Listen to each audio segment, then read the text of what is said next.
Senhor presidente, vereador Santos Cid Jesus, vereadoras e vereadores, os presentes, que nos acompanham pelas redes sociais, pela TV Câmara.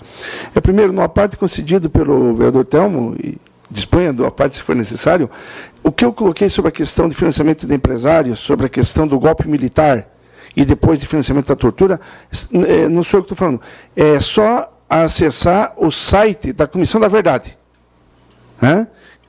Que está levantando, e o que significou isso para o Brasil, que quando eles não conseguem bancar, do ponto de vista do capital financeiro, do capital industrial, principalmente nos mandatos dos legislativos, eles usam de outras formas. E só para ilustrar isso, que eu vim na tribuna, na verdade, por outro assunto, eu protocolei um projeto de lei que, na verdade, nem é novidade no Brasil, é sobre o uso, a não disponibilização do cloreto de sódio, que é o sal de cozinha, em mesas de bares e restaurantes, que vai começar, já está tramitando nessa casa, pode ser aprovado ou não, já tem em algumas cidades do Brasil, começou na Argentina, evita muitos infartos, AVCs, me dói na cabeça quando eu vejo alguém botando sal naquela batatinha, e as doenças, mas isso vai ser discutido na hora apropriada. Por que eu estou colocando isso? Porque um empresário falou próximo a um vereador que, olha, onde já se viu, e ironicamente diz que ele ia para a Enflo tomar providências. Estou disposto a discutir com todo mundo, inclusive com os empresários, não tem problema nenhum. Eu vou falar do ponto de vista clínico, médico.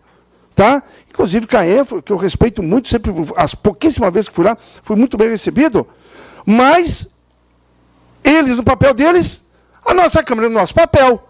Eu não sou filho de pai assustado. Tá? Vamos em frente.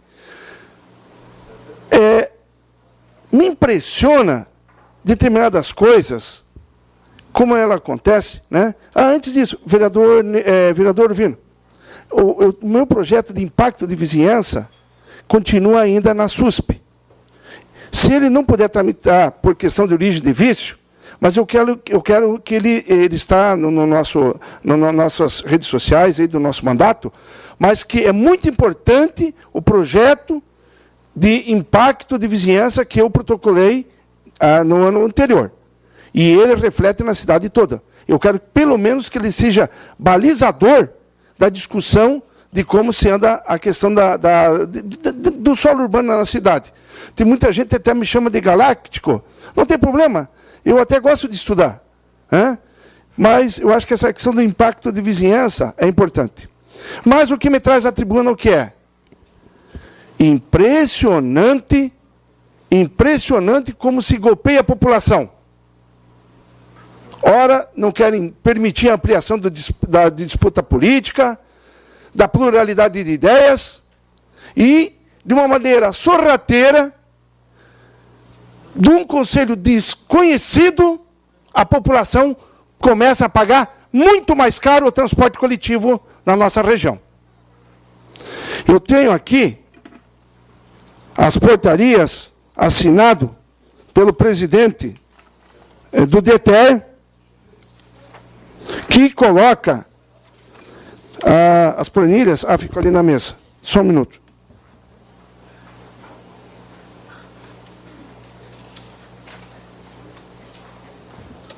Que simplesmente, na calada da noite, a nossa população tem que pagar mais caro o transporte coletivo.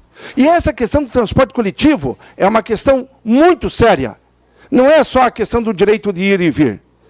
Existe uma proposta aprovada na Câmara Federal da deputada Luísa Erundina, que coloca a questão do transporte coletivo como um direito social, assim como a educação, a saúde, a alimentação, o trabalho, a moradia, o lazer, a segurança, a previdência social, a proteção à maternidade e à infância e a assistência aos desamparados na forma dessa Constituição. Por que eu estou colocando isso?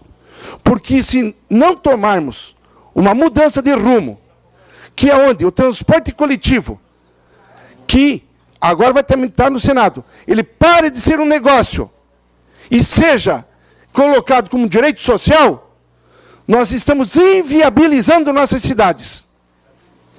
E cada vez que se sobe a passagem, piora mais a nossa mobilidade, as pessoas sofrem mais, elas adoecem mais, e os custos da vida aumentam muito.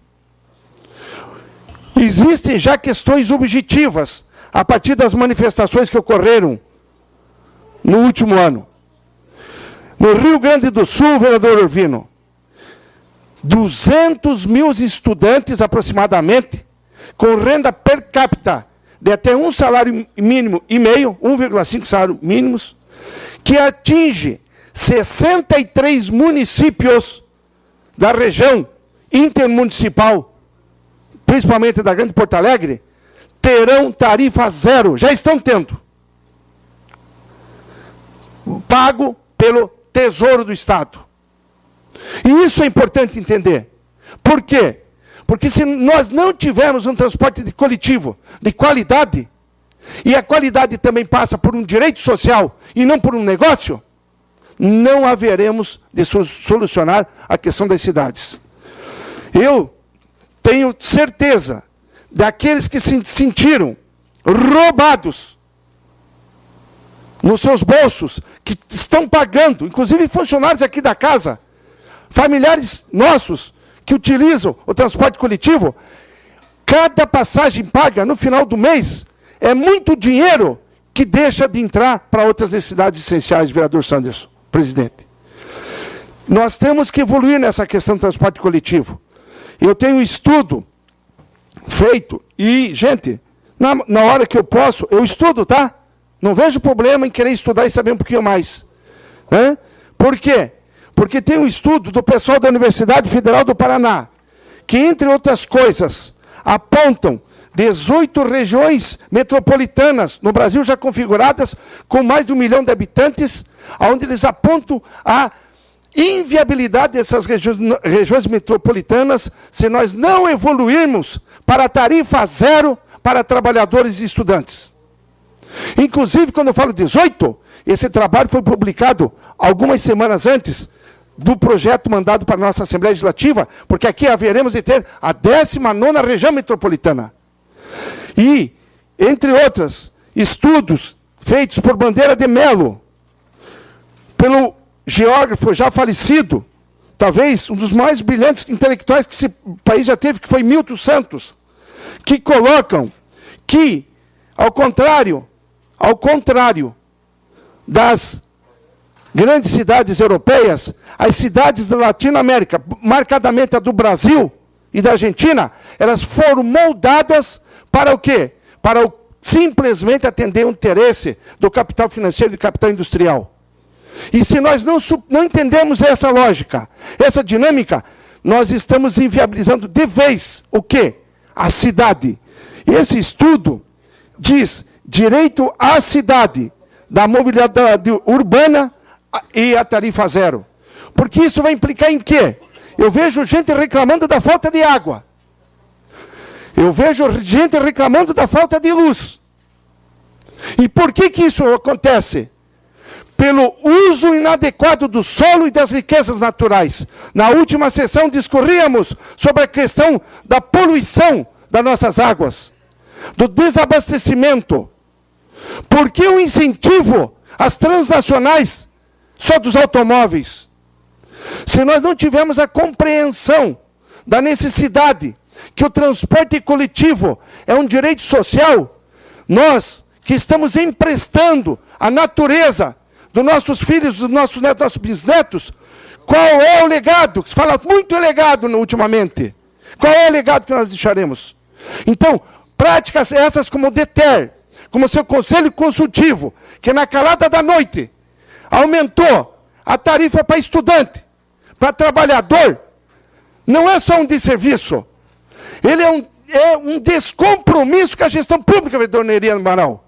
Eu imagino que essas empresas privadas que financiam campanhas e campanhas e que também interferem no nosso parlamento, que a pouco vão dizer que é esse vereador que está interferindo nas passagens. Mas o que eles estão fazendo na prática é inviabilizando as pessoas de se locomoverem, de estudarem e trabalharem e poderem compartilhar melhores momentos com as suas famílias. Imagine se fosse transporte público, mas eles são só privados, mas não são privados, são concessões, e eu vou voltar ao assunto. Próximo vereador Neri, pelo tempo de 8 minutos.